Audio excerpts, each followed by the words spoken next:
The evening felt almost perfect on the surface. Zainabu Okoye stood in her living room in Sandton, Johannesburg, smiling as she watched family members settle in, laughing and passing plates around. Soft music played in the background, the kind people put on during Christmas dinners, even though it wasn't Christmas yet. The house smelled like roasted chicken and spices, and for a moment, Zainabu allowed herself to feel proud. At just 34, she had done what many people only dreamed of. As a real estate consultant, she understood property better than most, and after years of saving, hustling, and saying no to comfort, she had finally bought her own house.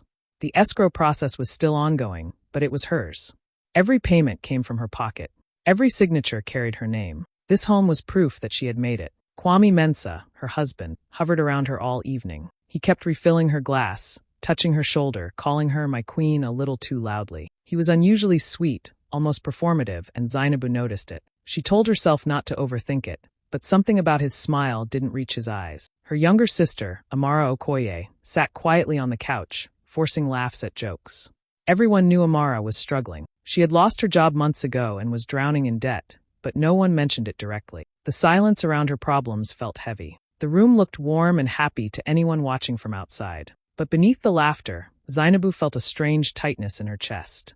Like calm air before a storm. She didn't know why yet, only that something was off, and this perfect evening was standing on fragile ground. The gift exchange began with loud laughter and teasing, the kind that makes people forget their worries for a while. Wrapping paper piled up on the floor. Someone joked about bad taste. Someone else complained about the size of their gift. Zainabu laughed along, relaxed now, thinking maybe she had imagined that uneasy feeling earlier. Kwame suddenly stood up and clapped his hand. Wait, he said with a big smile. Before we finish, I have something special. The room quieted immediately. Everyone turned toward him. He loved moments like this, moments where all eyes were on him. This isn't a normal gift, he continued. It's a financial one, something meaningful, something that shows family comes first. Zainabu felt a small knot form in her stomach. She looked at him, confused. He hadn't mentioned anything about a financial gift. Before she could speak, her phone vibrated in her hand. Once.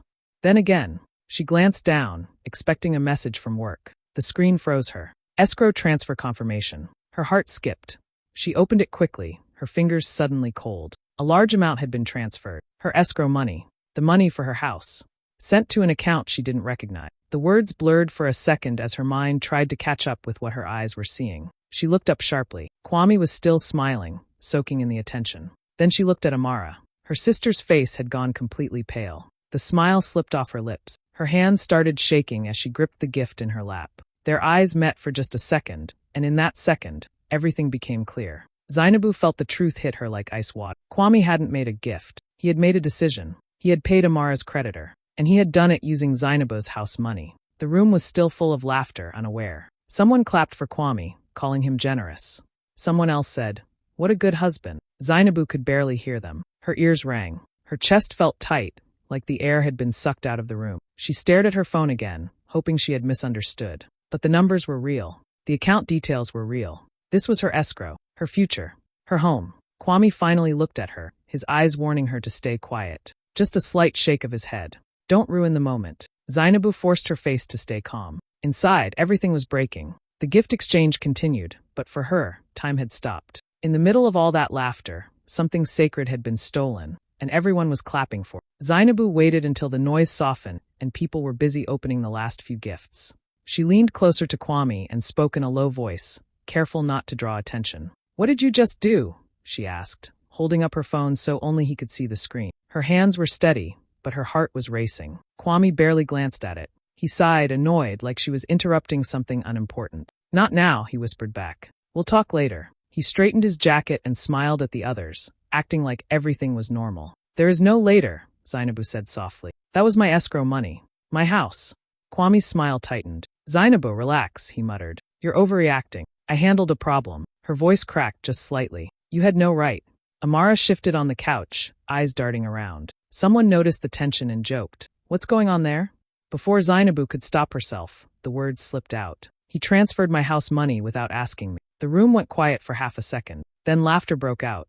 "Oh, please," an aunt said, waving her hand. "She's being dramatic." "Always so sensitive," someone else added. Zainabu felt her face burn. She looked toward her mother, hoping for support. Instead, her mother shook her head and said calmly, "Orit ka paisagar ka hoda hai." A wife's money belongs to the family. What's the problem? The words landed harder than the laughter. Zainabu opened her mouth, then closed it. She felt suddenly very small in her own house. Kwame stood taller now, confident. Exactly, he said. I did this to save the family reputation. Do you know how it looks when debts start calling? People talk. I protected us. He turned to the room. Any husband here would do the same. A few people nodded. Someone clapped again. Amara stared at the floor, silent. Zainabu wanted to scream. She wanted to list every late night she worked, every payment she made alone, every sacrifice she had swallowed quietly. She wanted to say that love didn't mean permission, and marriage didn't mean theft. But she didn't say anything. She sat back down, her fingers curled tightly in her lap. Her eyes burned, not with tears, but with something hotter. Rage. Clarity. Resolve. She kept her face blank, her back straight. The room relaxed again, assuming the issue was over. In their minds, Kwame had handled it, and Zainabu had finally calmed down. They mistook her silence for acceptance, for weakness.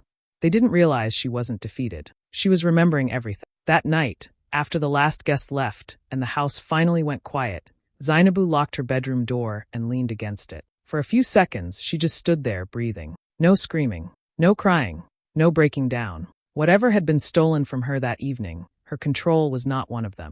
She sat on the bed and opened her laptop. One by one, she pulled up the documents she had kept so carefully over the years. Bank statements, escrow agreements, payment confirmations. As the screen glowed in the dark room, memories came back to her in sharp flashes. Late nights at work, deals that almost fell through, saying no to vacations, saying no to helping others because she was saving for this house. Every cent had come from her. Not a single payment had Kwame made toward the escrow. She scrolled to the contract again. Her name.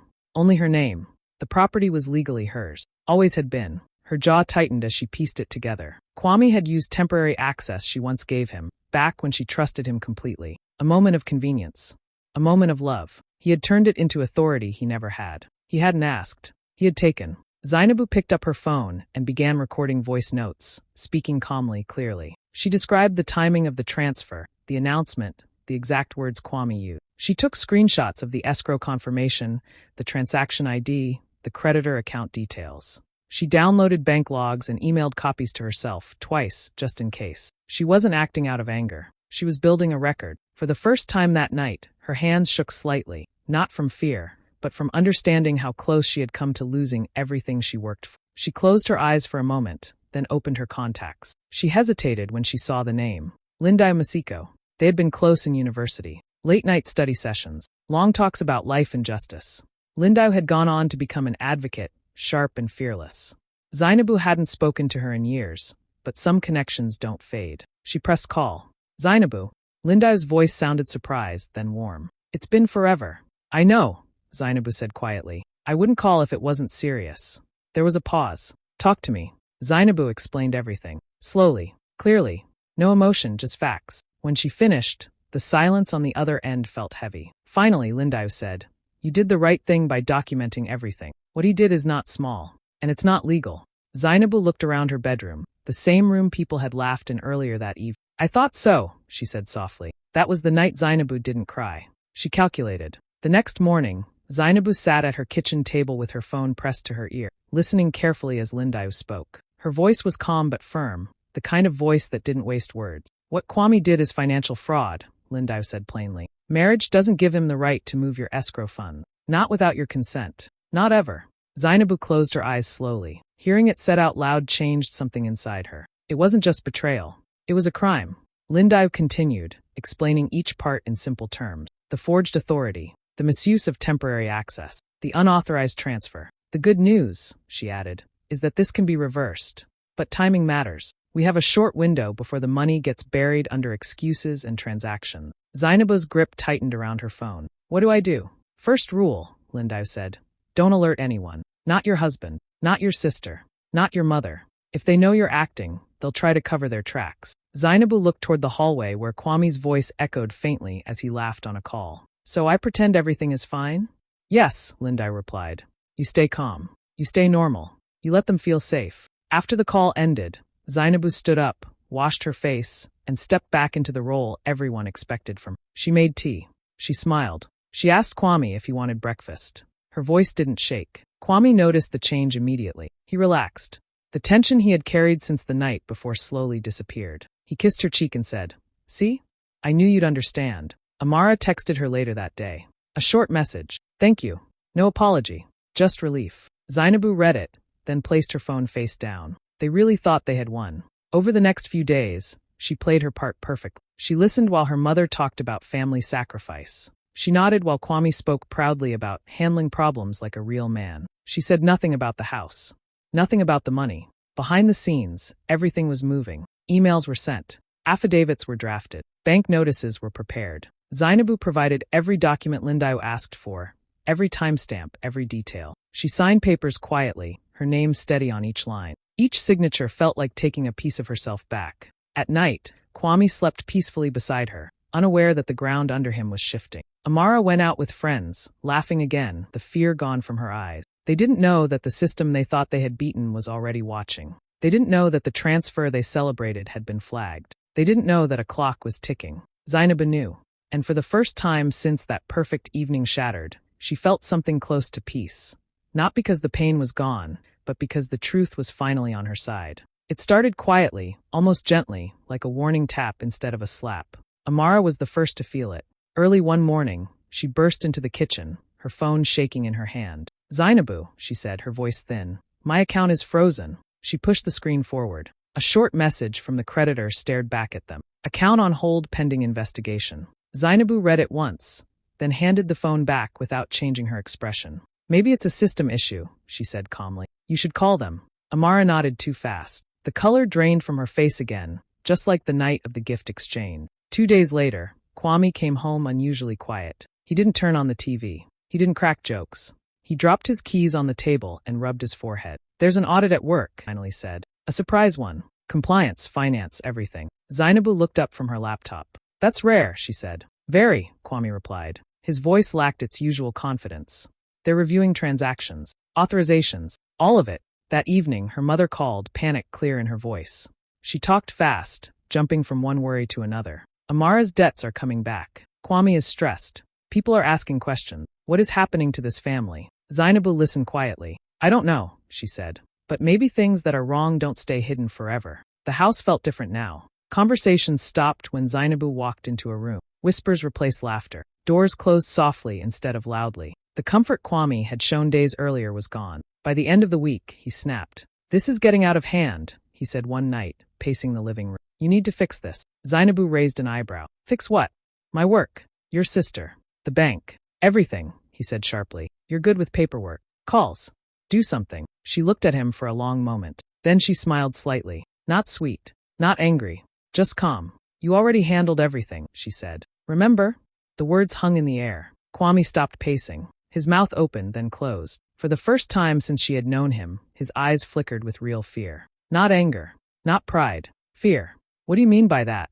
he asked slowly. Zainabu shrugged. "You said you took care of it. I trusted you." Silence filled the room. Heavy.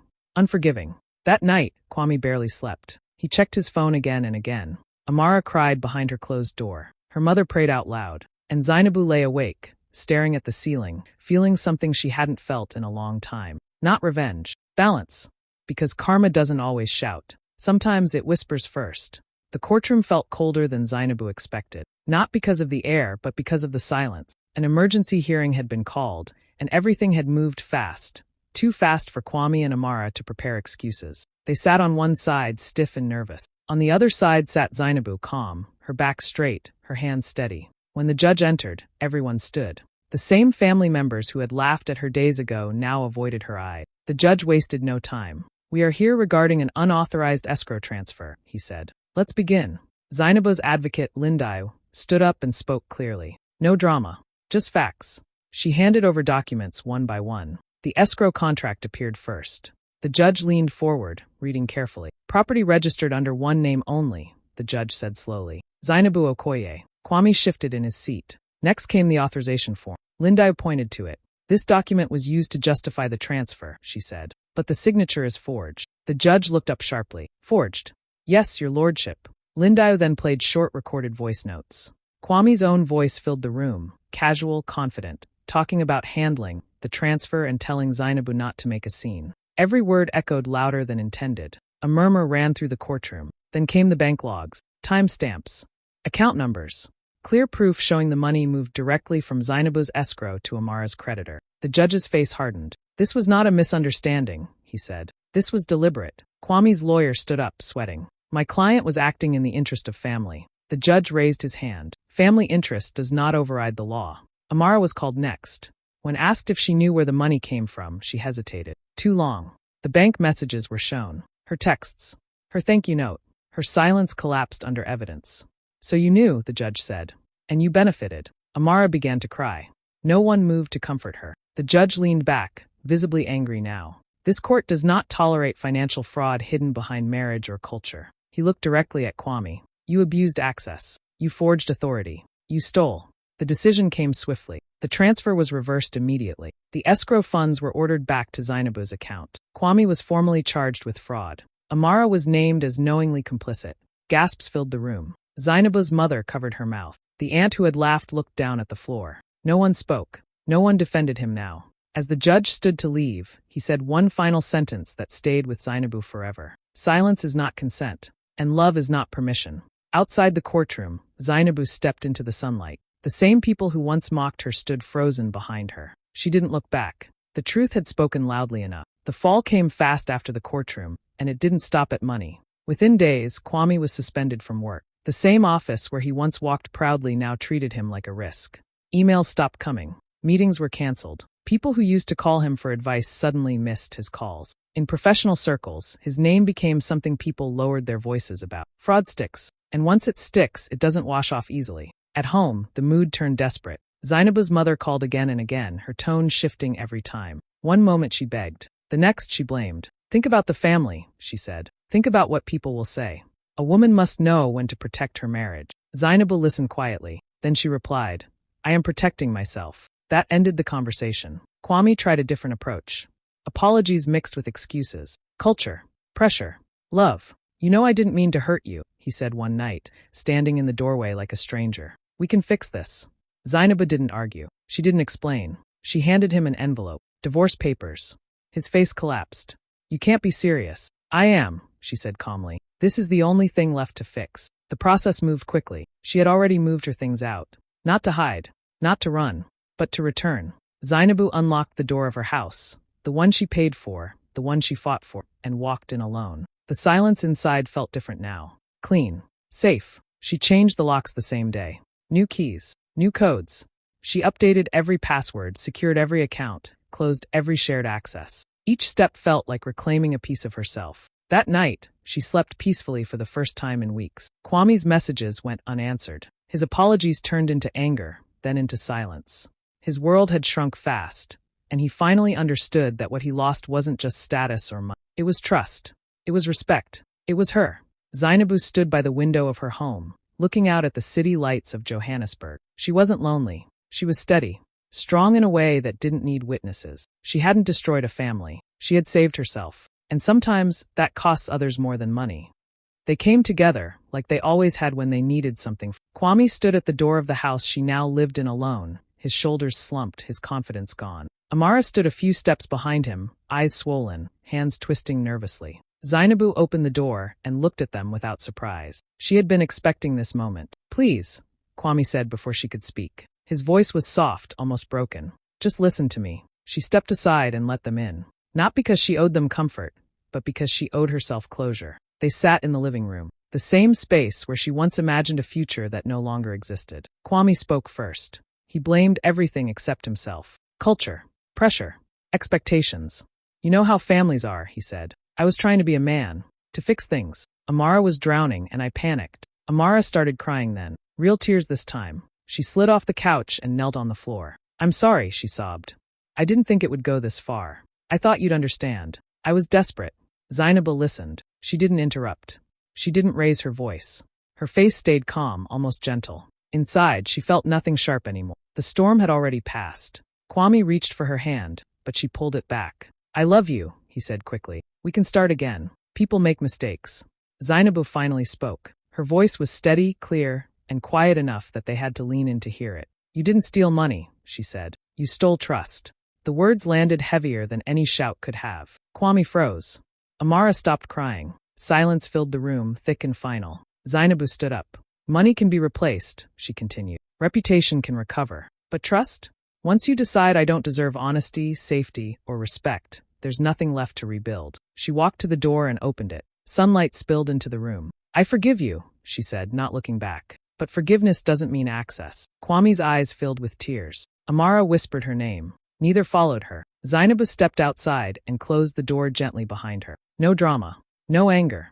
Just certainty. As she walked down the path, she felt lighter. Not because she had won, but because she had chosen herself. Some apologies come too late. And some doors, once closed, are meant to stay that way. Months later, Zainabu stood at the front of a small, bright room in Johannesburg, looking out at a group of women. Each of them carried a story, a worry, a fear she recognized. She smiled gently and began speaking, sharing not just her knowledge of finances, contracts, and escrow accounts, but her personal journey, the betrayal, the theft, the fight, and the ultimate victory. She taught them how to protect their money, how to secure their homes, how to recognize red flags in relationships and in family dynamic. But she also taught something harder, how to protect their hearts while protecting their rights, how to speak up without shame, how to stand firm without guilt. Outside the classroom, her story was spreading fast. Online, the headlines screamed, "Husband stole escrow, wife exposed him." Social media flooded with comments, shares, and messages from women who had faced similar betrayals. They found courage in her story, validation in her calm strength. Zainabu didn't focus on revenge. She focused on power, financial power, emotional power, the power to choose her own life. She wanted women to know that mistakes made by others don't have to define them, that betrayal doesn't have to silence them, and that independence is possible no matter how deeply trust is broken. At the end of the workshop, she looked around the room and said softly, "Love doesn't require silence. Marriage doesn't mean surrender. Protect your heart, yes, but protect your life too."